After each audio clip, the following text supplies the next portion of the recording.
All right, Miss Weiner. So we had a few questions that students didn't have students asked in the chat, but didn't have time to hear your response on because they had to go to lunch. I'm wondering if I can share them with you and get your response. I'd be happy to respond to whatever you think is important. Perfect. So one of our students asked, what was it like after the Holocaust?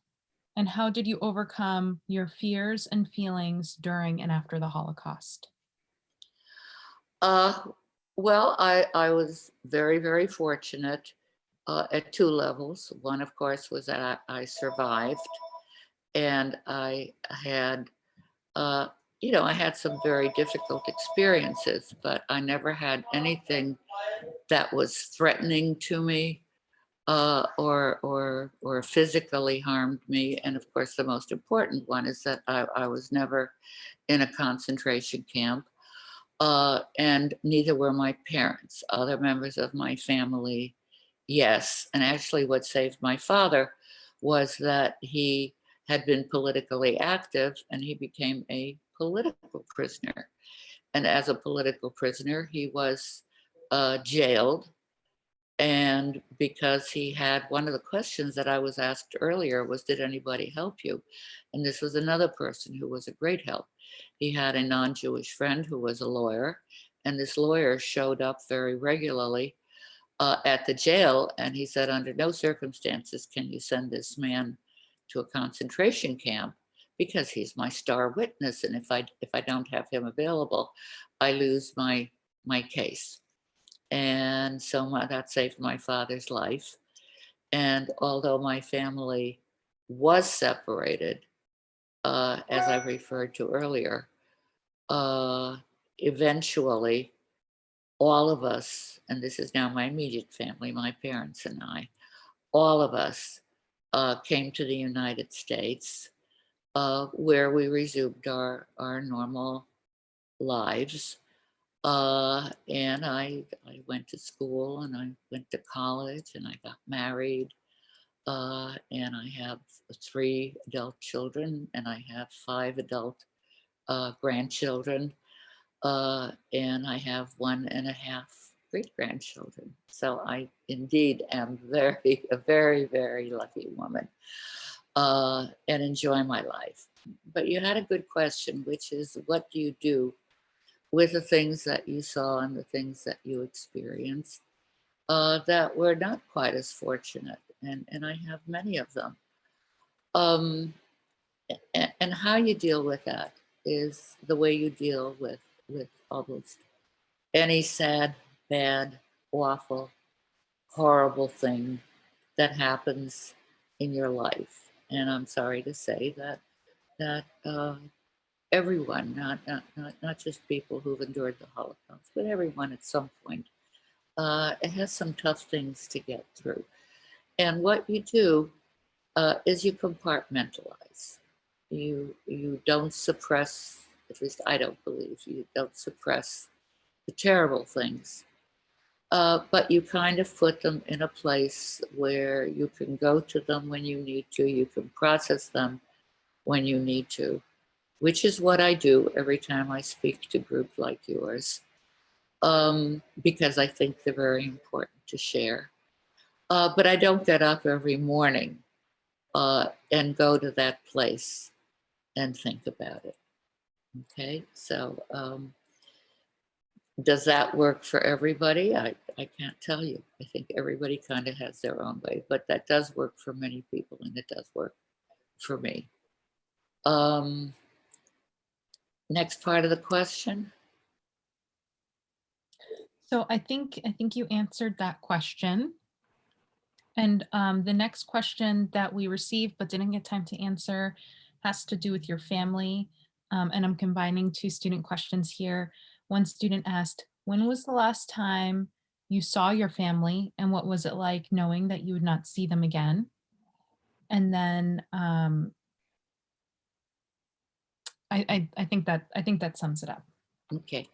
I was asked earlier, what was the worst experience? And it was a toss-up because there were a number of them that were were uh, good contenders for that particular thing. And I could easily say that the worst experience was when that train pulled out of the station. And I was on the train with my mother. I was not by myself. Huge difference. Very, very major certainly for a kid. But I saw on the railroad station, standing there, my father, my grandfather, whom I had been very close to, and my grandmother had died a week earlier. We had just gotten up from Jewish people observe a week of mourning, and we had just gotten up from that week of mourning, and there was my grandfather smiling at me. And I'm probably going to cry talking about it.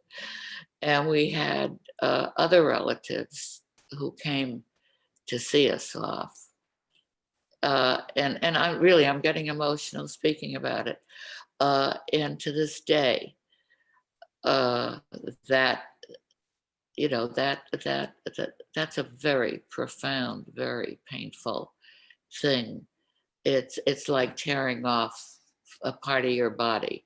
Now, again, I was very fortunate. My father came out and made it to England literally 2 days before before World War II broke out, and was able. We were able to have a reunion eventually in England, and then was part of my life from that point on.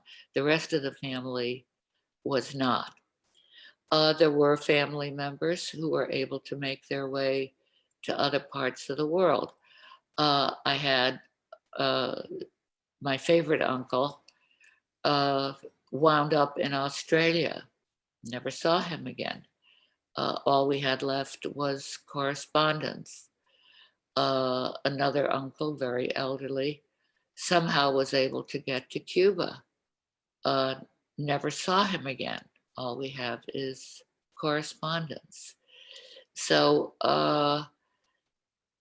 here was this large, close, loving family, uh, and you had a large part of them dead, and a large part of the remainder scattered all over the world.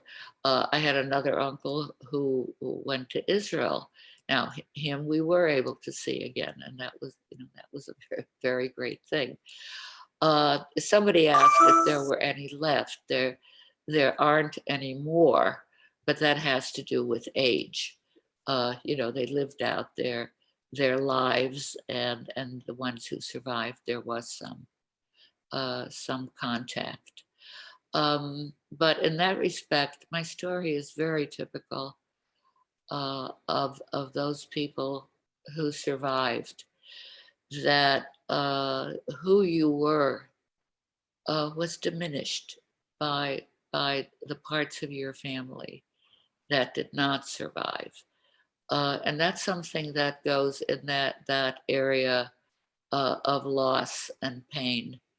You don't walk away from it completely. I hope that answers the question. And then some. Yeah, I think it does. Thank you for taking extra time to make sure that all of our students were heard from. Happy to do it. And if there Yeah. are further questions, I'm happy to make myself available. Oh, thank you so much, Ruth. Thank you. Okay. Thank you for your time. Thank you for your exquisite presentation skills. Thank you for saying that. And for sharing your story. It's so important. Well, yeah, that's why I'm happy to do it. I think it is, and as I said before, I love working with you guys. Oh, thank you. Thank you. Thank So you. I will send you a recording. I will send you a copy of the recording. Good. Yeah, I'd like that. Okay. And then I will put out the option for teachers to maybe find a time if they've got questions or if their students want to continue speaking with you, and maybe just do it for a half an hour and Right.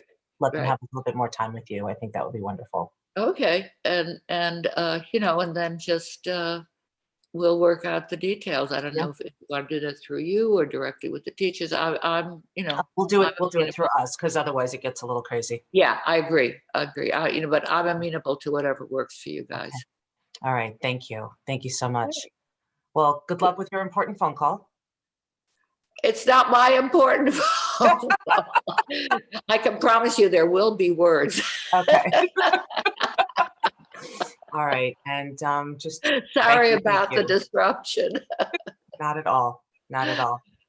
Thank you so much. Okay. Thank you. Have a Bye, good day. lady. Bye. Big heart. Hearts. Big heart.